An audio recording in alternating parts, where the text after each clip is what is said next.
നിങ്ങൾക്ക് ഇപ്പോൾ ഈ PC എന്താണ് കുറച്ച് വലിയ മോണിറ്ററൊക്കെ ആയിട്ട് ബിൽഡ് ചെയ്യണം. എന്നാൽ പിന്നെ നിങ്ങളുടെ അങ്ങനെ പ്രൈസായിട്ടൊന്നും ഇല്ല.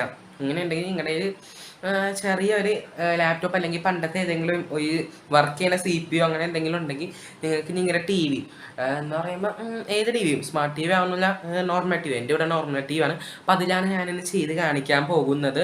അപ്പം അങ്ങനത്തെ ഒരു TV യിൽ നിങ്ങൾക്ക് HDMI കേബിൾ യൂസ് ചെയ്ത് തന്നെ കണക്ട് ചെയ്യാൻ പറ്റും. അപ്പം എൻ്റെ ഇവിടെ HDMI കേബിൾ ഉണ്ടായില്ല.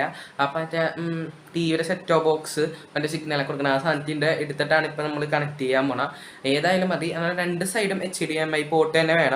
അപ്പം ഞാനത് ഉപയോഗിച്ച് കുറച്ച് വലിയ മോണിറ്ററാക്കി അത് TV ഫുള്ള് PC ആക്കി ചെയ്യാൻ പോവുകയാണ്. അപ്പോൾ എങ്ങനെയാണ് ഈ വീഡിയോയിൽ ഫുള്ളായി കാണിക്കുന്നുണ്ട്. അപ്പോൾ എല്ലാവരും തന്നെ ചാനൽ സബ്സ്ക്രൈബ് ചെയ്തേക്കും. അപ്പോൾ നമുക്ക് നേരെ വീഡിയോയിലേക്ക് എന്നിട്ട് എങ്ങനെയാണ് സംഭവം ചെയ്യുന്നേക്ക് നോക്കിയേക്കാം. ഗൈസ്, അപ്പം നമ്മളിന്ന് PC ബിൽഡ് PC അല്ല, നമ്മുടെ വീട്ടിലുള്ള TV നമുക്ക് എങ്ങനെ ഒരു PC സെറ്റപ്പിലൊക്കെ നമുക്ക് എങ്ങനെ സെറ്റാക്കാമെന്നാണ് നമ്മൾ നോക്കാൻ പോകുന്നത്. അപ്പം നിങ്ങളവർക്ക് ഇതിന് വേണ്ടി ആദ്യം തന്നെ പറഞ്ഞ ലാപ്ടോപ്പ് അല്ലെങ്കിൽ നിങ്ങൾക്ക് എന്താണ് ഒരു വർക്ക് ചെയ്യുന്ന CPU എല്ലാം വേണമെന്ന്. അപ്പം നിങ്ങൾ ഹൈ ഗ്രാഫിക്സ് കാർഡോ അതുപോലെ റാമൊക്കെ ഉള്ള സാധനം വേണമെന്നൊക്കെ ഓർക്കുമെന്നാൽ നിങ്ങൾക്ക് 2 GB റാം തുടങ്ങണ ഇത് തന്നെ യൂസ് ചെയ്യാൻ പറ്റും. അതുപോലെ ഏത് വേണോ യൂസ് ചെയ്യാം, ലോ ആയാലും ഹൈ ആയാലും യൂസ് ചെയ്യാൻ പറ്റും. അപ്പം ഞാനിപ്പോൾ ഇവിടെ എടുക്കണം HP-യുടെ ഒരു ലാപ്ടോപ്പാണ്. അപ്പം നല്ല രീതിയിൽ തന്നെ സ്ലോ ആയിരുന്നു. അപ്പം ഞാനങ്ങനെ ഇതൊക്കെ അപ്ഗ്രേഡ് ചെയ്ത് അങ്ങനെ ഒട്ടും യൂസ് ചെയ്യാൻ പറ്റാത്ത അവസ്ഥയിൽ പോയി. ഞാൻ വാങ്ങി കുറച്ചാൾ കഴിഞ്ഞപ്പോൾ തന്നെ ഒട്ടും യൂസ് ചെയ്യാൻ പറ്റാത്ത അത്രയും സ്ലോ ആയി പോയി. ഞാനപ്പോൾ ഫസ്റ്റ് അതിനെക്കുറിച്ചൊന്ന് നോക്കാണ്ടാണ് പോയി വാങ്ങിയതാണ്. അപ്പം അത് കഴിഞ്ഞ് അപ്ഗ്രേഡ് ചെയ്ത് ഇപ്പം 4 GB റാമിലാണ്, 4 ഇപ്പം 6 GB റാമിലാണ് ഇപ്പം നമ്മൾ സെറ്റാക്കിയിരിക്കുന്നത്. അപ്പോൾ അതിലാണ് നമ്മളിന്ന് ചെയ്യാൻ പോകുന്നത്. അപ്പം ഇനി അതുകൊണ്ട് ഞങ്ങൾക്ക് എന്തായാലും ലോ ആണെങ്കിൽ യൂസ് ചെയ്യാൻ പറ്റും. അതുകൊണ്ട് കുറച്ച് ലാഗൊക്കെ അടിക്കും ഇടയ്ക്ക് വെച്ച്. പിന്നെ ഇത് നേരെ കണക്ട് ചെയ്യുമ്പോൾ TV-യിൽ മിററിങ് ചെയ്യുന്നതിന് അധികം ലാഗ് ഉണ്ടാവില്ല. ഇതിൻ്റെ ലാഗ് മാത്രം അതിലും കാണിക്കുകയുള്ളൂ. അപ്പോൾ ഇത് യൂസ് ചെയ്യാൻ വേണ്ടി ഞാൻ ആദ്യം തന്നെ പറഞ്ഞ കേബിൾ വേണോ HDMI. അപ്പം നിങ്ങളുടെ ഇതിൽ ഇല്ലെങ്കിൽ എന്താണ് നിങ്ങൾ പുറത്തുനിന്ന് വാങ്ങേണ്ട. നിങ്ങളുടെ ഇപ്പം TV നിങ്ങൾ കേബിൾ കണക്ഷൻ ഉണ്ടെങ്കിൽ സെറ്റ് ടോപ്പ് ബോക്സും അതുപോലെ തന്നെ TV-യിലേക്കും കണക്ട് ചെയ്ത കേബിൾ ഉണ്ടാകും. അത് HDMI പോർട്ടുള്ള കേബിളായിരിക്കും. അപ്പോൾ ഈ കേബിളിൻ്റെ 2 സൈഡിൽ HDMI വേണം. നമ്മുടെ TV-യിൽ HDMI പോർട്ട് കണക്ട് ചെയ്യുന്ന ഒരു സ്ലോട്ട് ഉണ്ടാകും. അതിൽ ഇത് കണക്ട് ചെയ്യണം. അതുപോലെ ഇപ്പുറത്തെ സൈഡ് നേരെ ലാപ്ടോപ്പിൽ അല്ലെങ്കിൽ ഇപ്പം CPU-ൻ്റെ പുറകിൽ HDMI പോർട്ടൊക്കെ ഉണ്ടാകും. അപ്പോൾ അവിടെ കണക്ട് ചെയ്ത് കഴിഞ്ഞാൽ നിങ്ങൾക്ക് ഡാറ്റ നിങ്ങളുടെ TV-യിലേക്ക് ഇതാവും. അപ്പോൾ നിങ്ങൾ TV-യിൽ കുറച്ച് സെറ്റിങ്സ് ഒക്കെ ചെയ്യേണ്ടി വരും. അപ്പോൾ അതൊക്കെ നമ്മൾ ഈ വീഡിയോയിൽ കാണിക്കുന്നുണ്ട്. സോ അപ്പോൾ നമുക്കിനി അതൊക്കെ നോക്കാം. അപ്പോൾ അതിന് വേണ്ടി നിങ്ങൾ ഫസ്റ്റ് തന്നെ ഞാനിപ്പോൾ ആ കേബിൾ ഒരെണ്ണം TV-യിലും കണക്ട് ചെയ്ത് മറ്റേത് ഇപ്പം കണക്ട് ചെയ്ത് കാണിച്ചു തരാം. സോ ഗൈസ്, അപ്പം നിങ്ങൾക്ക് കാണാൻ പറ്റും ഇത് ഏകദേശം ഇങ്ങനെയാണ് HDMI പോർട്ട് ഇരിക്കുന്നത്. അപ്പം ഇപ്പം എൻ്റെ ലാപ്പ് ആയതുകൊണ്ട് ഞാനിപ്പം ഇതിൽ ഈ HDMI പോർട്ട് വന്നാൽ ഫസ്റ്റ് ലാസ്റ്റിന് 4th സ്ലോട്ടിലാണ് ഞാനിപ്പോൾ ഇത് കണക്ട് ചെയ്യാൻ പോകുന്നത്. സോ അത് കണക്ട് ചെയ്യുമ്പോൾ ഊരുമ്പോൾ അത്യാവശ്യം ടൈറ്റാണ്. വലിച്ചൊന്നും ഊരാൻ നോക്കരുത്. ഊരിക്കഴിഞ്ഞാൽ എനിക്ക് ഫസ്റ്റ് വലിച്ചു ഊരാൻ നോക്കി, പക്ഷെ വന്നിട്ടുണ്ടായില്ല. എന്നിട്ട് പതികാലത്ത് ഇളക്കി ഇങ്ങനെ നൈസായി അങ്ങോട്ടൊക്കെ ആക്കിയാണ് നമ്മൾ ഇതെടുത്തത്. സോ ഗൈസ്, അപ്പം നമുക്കിനി ഇത് അതിലേക്ക് കണക്ട് ചെയ്തിട്ട് അതിൽ സ്ക്രീൻ അതും കുറച്ച് ഫുള്ളായിട്ട് വർക്ക് ചെയ്യുമോ, TV-യിൽ മോണിറ്റർ പോലെ ആക്കാൻ പറ്റുമോ നമ്മൾ നോക്കാൻ പോകുന്നത്. അപ്പം നമുക്ക് നേരെ അതിലേക്ക് നോക്കാം. അപ്പം എല്ലാവരും തന്നെ ചാനൽ സബ്സ്ക്രൈബ് ചെയ്തേക്കും. അപ്പം നമുക്ക് നേരെ അത് നോക്കാം.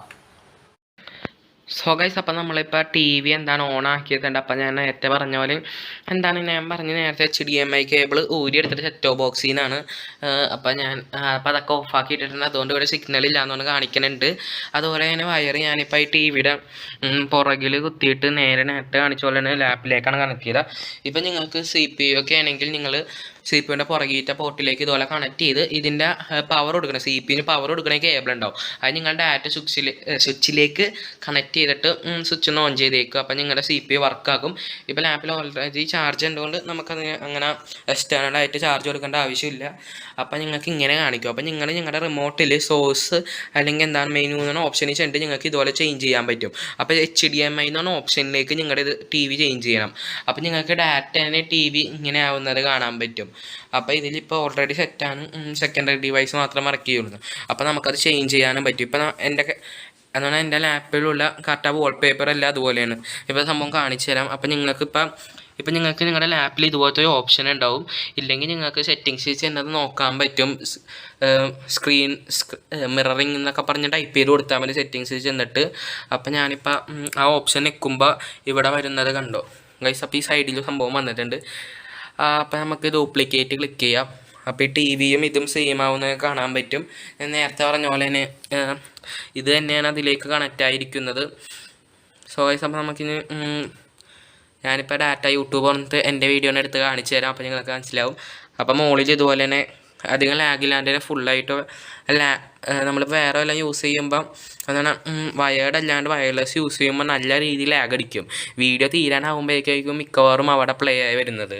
സോ ഗൈസ് ഇത് ഇവിടെ എടുത്തപ്പോൾ തന്നെ അവിടെയും വന്നിട്ടുണ്ട്. സോ ഗൈസ് അപ്പോൾ എൻ്റെ സൗണ്ടൊക്കെ വന്നിട്ടുണ്ട് ഇവിടെ. സോ ഗൈസ് അപ്പോൾ എൻ്റെ സൗണ്ടൊക്കെ അവിടെ വന്നിട്ട് ഞാനത് മെയിൻ വീഡിയോയിട്ട് ഈസ്റ്റർ സ്പെഷ്യൽ വ്ളോഗിൻ്റെ സംഭവം കൊടുത്തിട്ടുണ്ട്. അതുകൊണ്ട് ഫസ്റ്റ് തന്നെ സൗണ്ടൊക്കെ വന്ന് അപ്പോൾ അത് നമ്മുടെ ലോഗോ ഇവിടെ ഉണ്ട്. അതുപോലെ തന്നെ നമ്മുടെ ഇവിടെ നമ്മുടെ ഫോട്ടോ ഒക്കെ വെച്ച് ചാനലിൻ്റെ പേരൊക്കെ കൊടുത്ത സാധനം ഇവിടെ ഉണ്ട് ഗൈസ്. അപ്പോൾ നമുക്കിനി എല്ലാ വീഡിയോസും നോക്കാം ഗൈസ്. ഈ സംഭവമൊക്കെ ഞാൻ വ്ളോഗൊക്കെ ചെയ്യുന്നതായിരുന്നു. എനിക്ക് ഫസ്റ്റ് റീച്ച് കിട്ടിയ വ്ളോഗ് കാണിച്ചു തരാം. സൈക്കിൾ എടുക്കാൻ പോണായിരുന്നു 3.8 കിട്ടിയിട്ടുണ്ട്. അപ്പോൾ അത് കഴിഞ്ഞപ്പോൾ ഞാൻ ഫസ്റ്റ് ഫുള്ളായിട്ട് വ്ളോഗൊക്കെ ചെയ്യാൻ തുടങ്ങിയത് ചാനൽസിലൊക്കെ. അതിന് മുമ്പ് വരെ ഫുൾ ടെക്കോറ്റ വാച്ച് വെള്ളത്തിരുന്ന വീഡിയോ ഒക്കെ ഉണ്ട് ഗൈസ്. ഇടയ്ക്ക് വെച്ച് വാച്ച് വർക്ക് ചെയ്യാണ്ടോ ഈ ഫ്രിഡ്ജിലൊക്കെ ഉണ്ട്. അപ്പം അങ്ങനത്തെ എക്സ്പെരിമെൻ്റൊക്കെ ഫുള്ള് നമ്മുടെ ചാനലൊക്കെ ചെയ്തിട്ടുണ്ട്. അപ്പോൾ ജസ്റ്റ് ഒന്ന് ചെന്ന് നോക്കിയേക്കാം. അതുപോലെ iPhone 14 ഇറങ്ങുന്നതിന് മുമ്പ് ലീക്കൊക്കെ വന്നാൽ അതിനെക്കുറിച്ചും ചെയ്തിട്ടുണ്ടായി. അപ്പോൾ ഞാൻ ഇതിന് മുമ്പ് ടെക്കൊക്കെ ചെയ്യാനായിരുന്നു. അതുകൊണ്ടായിരുന്നു എൻ്റെ ചാനലിൻ്റെ ഒരു ഫെബിൻ്റെക്കെന്ന് കൊടുത്താൽ. പിന്നെ ഞാൻ വ്ളോഗൊക്കെ ചെയ്ത് തുടങ്ങിയപ്പോൾ ഞാൻ ചാനലിൻ്റെ പേര് അങ്ങനെ ചേഞ്ച് ഒന്നും ചെയ്തില്ല. ഞാൻ പിന്നെ ചേഞ്ച് വരുത്തിയത് എൻ്റെ ലോഗോഞ്ഞാണ്. മുമ്പ് കിടന്ന F എന്ന് പറഞ്ഞ ലോഗോ ആയിരുന്നു. അതെൻ്റെ ആറ്റായിട്ട് ചേഞ്ച് ചെയ്തിട്ട് ഇങ്ങനത്തെ ലോഗോ ഇട്ട്. പിന്നെ ഗൈസ് ഞാനിപ്പോൾ പറഞ്ഞ പോലെ തന്നെ നിങ്ങൾക്ക് എന്താണ് ഈ സംഭവം ഈ വീഡിയോ ഫസ്റ്റ് ഇട്ട വീഡിയോ അതാണ് ഞങ്ങൾക്ക് കീബോർഡും മൗസും കണക്ട് ചെയ്യാൻ പറ്റും. അത് മറ്റേ ഫോണിലേക്ക്. അപ്പോൾ അതുപോലെ തന്നെ നിങ്ങൾക്ക് ഇതിലേക്കും കണക്ട് ചെയ്യാൻ പറ്റും ഗൈസ്. അപ്പോൾ ഇപ്പം ഞാൻ എന്താണ് നിങ്ങളുടെ ടി വിയുടെ പുറകിൽ 2 USB പോർട്ട് ഉണ്ടാവും. അപ്പോൾ നിങ്ങൾക്ക് ഒരെണ്ണത്തിൽ കീബോർഡ് മറ്റൊരു മൗസും കണക്ട് ചെയ്ത് നിങ്ങൾക്ക് നിങ്ങളുടെ ലാപ്ടോപ്പിൽ എന്താണ് ഇല്ലെങ്കിൽ നിങ്ങളുടെ CPU-ൽ നിങ്ങൾക്ക് ഡാറ്റ ഗൈസ്. അപ്പോൾ ഇത് ഞാനിപ്പോൾ ലാപ്പിലാണ് ഇങ്ങനെ നെക്കേണ്ട ആവശ്യമൊക്കെ വന്നത്. ഇപ്പം നിങ്ങൾ CPU ഒക്കെ എടുക്കുകയാണെങ്കിൽ നിങ്ങൾക്ക് ഞാനിപ്പോൾ പറഞ്ഞ പോലെ തന്നെ എക്സ്റ്റേണലായിട്ട് നിങ്ങളുടെ എക്സ്റ്റേണലായിട്ട് കീബോർഡും മൗസും കണക്ട് ചെയ്യേണ്ടി വരും. എന്നാൽ മാത്രമേ നിങ്ങൾക്ക് യൂസ് ചെയ്യാൻ പറ്റുള്ളൂ. അതാണ് നമ്മുടെ CPU കണക്ട് ചെയ്യുമ്പോൾ ഒരു ഫുൾ PC സെറ്റപ്പ് തന്നെയാണ് നിങ്ങളുടെ TV ആയി മാറുന്നത്. അപ്പം നിങ്ങൾക്കിപ്പോൾ ലാപ്പാണെങ്കിൽ ലാപ്പിൽ എല്ലാം ഇങ്ങനെ മിററിങ് പോലെയാണ് കാണിക്കുമ്പോൾ CPU ഇതുപോലെ തന്നെ കണക്ട് ചെയ്യുമ്പോൾ നിങ്ങൾക്ക് ഫുള്ളൊരു PC സെറ്റപ്പിൽ തന്നെ ചേഞ്ച് ആകും. അപ്പം നിങ്ങൾക്ക് അത് രണ്ട് കണക്ട് ചെയ്യേണ്ടി വരും. അപ്പോൾ 2 USB പോർട്ടിലേക്ക് നിങ്ങൾക്ക് ആ 2 വയേഴ്സും കണക്ട് ചെയ്യാൻ പറ്റുന്നതാണ്. അപ്പോൾ അത് കണക്ട് ചെയ്യുമ്പോൾ ഞങ്ങൾക്ക് അതുവരെ യൂസ് ചെയ്യാൻ പറ്റും. ഇതിപ്പോൾ ഞാൻ ഇത് ചെയ്യുന്നതുകൊണ്ട് ഞാൻ അങ്ങനെ കണക്ട് ചെയ്യുന്നില്ല. ഇപ്പം നിങ്ങൾക്ക് ഇതിൽ എക്സ്റ്റെൻഡ് എന്ന് പറഞ്ഞ ഓപ്ഷൻ കാണാൻ പറ്റും ഗൈസ്. അപ്പോൾ എക്സ്റ്റെൻഡ് ചെയ്ത് കഴിയുമ്പോൾ നിങ്ങൾക്ക് ഇപ്പോൾ ഇവിടെ വന്നതൊന്നും കാണാൻ പറ്റില്ല. സോ ഗൈസ് അപ്പോൾ നമ്മുടെ മൗസ് ഇപ്പോൾ ഇവിടെ നിൽക്കണം കാണാം. ഇത് നമ്മൾ റൈറ്റിലേക്ക് കൂടുതൽ വലിച്ചുകൊണ്ട് പോകുമ്പോൾ നമുക്ക് മൗസ് ഈ സ്ക്രീനിലും വരും. ലെഫ്റ്റിലേക്ക് കൂടുതൽ വലിച്ചുകൊണ്ടോ ഈ സ്ക്രീനിലും വരും. അത് കഴിഞ്ഞിട്ട് നിങ്ങൾക്ക് ഏറ്റവും മുകളിൽ PC സ്ക്രീൻ ഓൺലി എന്ന് പറഞ്ഞ ഓപ്ഷൻ ഉണ്ട്. അത് നിൽക്കുമ്പോൾ നിങ്ങളുടെ TV നൈസ് ഷട്ട് ഡൗൺ ആവും. എന്നിട്ട് ഇത് മാത്രം വർക്ക് ചെയ്യുള്ളൂ. അത് കഴിഞ്ഞിട്ട് നിങ്ങൾ സെക്കൻഡറി സ്ക്രീൻ ഓൺലി എന്ന് പറഞ്ഞ ഓപ്ഷൻ ഉണ്ട്. അത് ക്ലിക്ക് ചെയ്യുമ്പോൾ നിങ്ങൾക്ക് ഡാറ്റ നിങ്ങളുടെ ഇത് മാത്രം വരുള്ളൂ. കാരണം നിങ്ങൾ TV മാത്രം വർക്ക് ചെയ്യുള്ളൂ. നിങ്ങളുടെ ലാപ്ടോപ്പ് ഇതുപോലെ തന്നെ ഇരിക്കും. അതുപോലെ നിങ്ങളുടെ CPU ആണെങ്കിൽ CPU യൂസ് ചെയ്യുമ്പോൾ ഞങ്ങൾക്ക് ഇതുപോലെ 2 ഡിവൈസിന് യൂസ് ചെയ്യാൻ പറ്റില്ല. ബിക്കോസ് CPU-ന് സ്ക്രീൻ ഇല്ലാത്തതുകൊണ്ട് നമുക്ക് നമ്മുടെ TV തന്നെയായിരിക്കും മെയിൻ സ്ക്രീനായിട്ട് വർക്ക് ചെയ്യുന്നത്. സോ നമുക്ക് അടിപ്പം PC സെറ്റപ്പ് തന്നെ സെറ്റാക്കാൻ പറ്റിയ CPU ഉണ്ടെങ്കിൽ. പിന്നെ CPU ഇല്ലാത്തതുകൊണ്ടാണ് ഞാനിപ്പോൾ ഇത് കണക്ട് ചെയ്യാൻ യൂസ് ചെയ്യുന്നത്. സോ ഗൈസ് അപ്പോൾ ഇതാണ് നമ്മുടെ ഇന്നത്തെ വീഡിയോ. അപ്പോൾ നമുക്ക് അത്യാവശ്യം ലാഗ് ഞങ്ങൾ കണ്ട പോലെ തന്നെ ഇപ്പം നമ്മൾ വയേർഡ് യൂസ് ചെയ്യാനാണെങ്കിൽ ലാഗ് ഇല്ലാണ്ട് നമുക്ക് വീഡിയോസ് എല്ലാം ഇതുപോലെ ഷെയർ ചെയ്യാൻ പറ്റും. അതുപോലെ നമുക്കിപ്പോൾ ഡ്യൂപ്ലിക്കേറ്റ് എന്ന് പറഞ്ഞ ഓപ്ഷൻ ഫസ്റ്റ് ക്ലിക്ക് ചെയ്ത പോലെ തന്നെ ക്ലിക്ക് ചെയ്യാം. അപ്പോൾ ഞങ്ങൾക്ക് രണ്ടിലും സെയിം തന്നെയാണ് വരുന്നത്. അപ്പോൾ ഞാൻ നേരത്തെ പറഞ്ഞ പോലെ തന്നെ നമ്മുടെ TV ഇപ്പോൾ നമ്മൾ സക്സസ്ഫുള്ളി കണക്ട് ചെയ്തിട്ടുണ്ട്. നമ്മുടെ TV PC സെറ്റപ്പ് തന്നെ ആക്കിയിട്ടുണ്ട്. എന്നാൽ PC അല്ല നിങ്ങൾക്കിപ്പോൾ ഇത് മാത്രം ഓണാക്കി വെക്കണമെങ്കിൽ PC സെറ്റപ്പ് അല്ലാണ്ട് ഞാൻ CPU ആയിട്ട് കണക്ട് ചെയ്യുന്ന സംഭവമൊക്കെ പറഞ്ഞിട്ടുണ്ടായിരുന്നു. അപ്പോൾ അത് യൂസ് ചെയ്യണമെങ്കിൽ ഞങ്ങൾക്ക് പക്ക PC സെറ്റപ്പ് തന്നെ ആക്കാൻ പറ്റും. വലിയ മോണിറ്റർ പോലെ ഞങ്ങൾക്ക് യൂസ് ചെയ്യാൻ പറ്റും. അതുപോലെ തന്നെ നിങ്ങൾക്ക് ഫുള്ള് സെറ്റപ്പ് ആകാം. അപ്പോൾ നിങ്ങളുടെ കയ്യിൽ ഇപ്പോൾ CPU ഒന്നും ഇല്ലെങ്കിൽ ഞാനിപ്പോൾ ചെയ്ത പോലെ തന്നെ നിങ്ങളുടെ കയ്യിൽ ഉണ്ടാവില്ല ആപ്പ് അതുപോലെ തന്നെ സാധനം കണക്ട് ചെയ്യാൻ പറ്റും. അല്ലെങ്കിൽ ഇപ്പോൾ നിങ്ങൾക്ക് ഇതൊന്നും ഇല്ല എന്നുണ്ടെങ്കിൽ നിങ്ങൾക്കിപ്പോൾ ഓൺലൈനിൽ കിട്ടും. എന്നാലും ഇതുപോലെ കണക്ട് ചെയ്ത് യൂസ് ചെയ്യാൻ പറ്റുന്ന സാധനം. പക്ഷേ അത് അത്യാവശ്യം നല്ല ലാഗ് തന്നെ അടിക്കും. നിങ്ങൾക്ക് യൂസ് ചെയ്യാൻ പറ്റാത്ത പോലെ ലാഗടിക്കും, വെറുതെ നിങ്ങളെ പൈസ മുടക്കണമായിരിക്കും. അപ്പോൾ നിങ്ങൾ അങ്ങനെയൊക്കെ ഉണ്ടെങ്കിൽ നിങ്ങൾ വാങ്ങണ്ട. ഇല്ല, നിങ്ങൾക്ക് ഇതുപോലെ തന്നെ സംഭവം ഉണ്ടെങ്കിൽ നിങ്ങൾക്ക് ഇങ്ങനെ ടി വി ഇതുപോലെ കണക്ട് ചെയ്യാൻ പറ്റും. അതുപോലെയൊക്കെ ഇതിപ്പോൾ നമ്മൾ സീറോ കോസ്റ്റിലാണ് നമ്മൾ ചെയ്തിരിക്കുന്നത്. ബിക്കോസ് കേബിളൊക്കെ നമ്മൾ ഇതിൻ്റെ തന്നെ ഊരിയെടുത്തിരിക്കുന്നതാണ്. അപ്പോൾ അതുകൊണ്ട് നമുക്ക് അങ്ങനെ വേറെ കോസ്റ്റ് ആയിട്ടൊന്നും വന്നിട്ടില്ല. അപ്പോൾ ഇതാണ് നമ്മുടെ ഇന്നത്തെ വീഡിയോ. നമ്മളിത് പറഞ്ഞ പോലെ നമ്മുടെ വീഡിയോ ഒന്ന് സക്സസ്ഫുൾ ആയിട്ടുണ്ട്. കഴിഞ്ഞ വീഡിയോസൊക്കെ ഇടക്കിടക്ക് ഫ്ലോപ്പ് ആവുന്നുണ്ടായി. പിന്നെ ഞാൻ CPU ഇപ്പോൾ യൂസ് ചെയ്യുമ്പോൾ നമുക്ക് എക്സ്റ്റേണലായിട്ട് മൗസും കീബോർഡും കണക്ട് ചെയ്യേണ്ടി വരും. അപ്പം അങ്ങനത്തെ സീനുണ്ട്. എന്നാണ് നമ്മളിപ്പോൾ CPU കണക്ട് ചെയ്യുമ്പോൾ നിങ്ങൾക്ക് പക്ക ഒറിജിനൽ സ്ക്രീനായിട്ട് ഇത് വർക്ക് ചെയ്യും. മറ്റേ സ്ക്രീൻ CPU ഇല്ലാത്തതുകൊണ്ട് നിങ്ങൾക്ക് ഇതായിരിക്കും ഫസ്റ്റ് സ്ക്രീനായിട്ട് വർക്ക് ചെയ്യുന്നത്. അപ്പം നിങ്ങൾക്ക് ഈ ടി വിയുടെ പുറകിൽ അല്ലെങ്കിൽ സൈഡിലൊക്കെ USB പോർട്ട് ഉണ്ടാകും 2 എണ്ണം.